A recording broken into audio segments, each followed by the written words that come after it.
অনেক দিন পরে এত ঘন কুয়াশা পড়েছে, ঠান্ডা তো প্রায় শেষ হয়ে যাচ্ছিল, কিন্তু আবার দেখি ঘন কুয়াশা পড়েছে, তো বেশ ভালো লাগছিল দেখে। যাই হোক, সকাল সকাল বাসি কাপড় ছেড়ে সোজা চলে এসেছি রান্নাঘরে বাসি কাজগুলো সারবো বলে।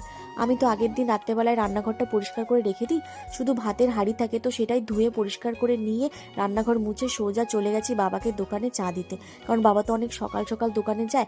তারপর চা দিয়ে এসে বাড়িতে বেডটা ক্লিন করে নিচ্ছিলাম। আর আজ না আমার মেয়ের স্কুল ছুটি আছে, তাই মেয়ে আমাকে হাতে হাতে একটু হেল্প করে দিচ্ছিল।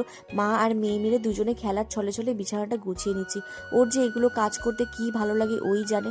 তারপর আজকে ব্রেকফাস্টে কি বানাবো, তো বর নিয়ে এসেছিল ডিম আর ব্রেড, তো সেটাই বানিয়ে নিচ্ছিল। খেতে কিন্তু ভীষণ ভালো হয়েছে, আর তার মধ্যে ঠান্ডার মধ্যে এরকম গরম গরম ব্রেড টোস্ট কিন্তু ভালোই লাগে। আর না, আগের দিন আমি একটা হ্যাক দেখেছি, ওয়ালে নাকি এরকম কালার লেগে থাকলে এই পেস্ট, তারপরে ভিনিগার আর খাবার সোডা দিলে নাকি চলে যায়। অনেকটা কিন্তু গেছে।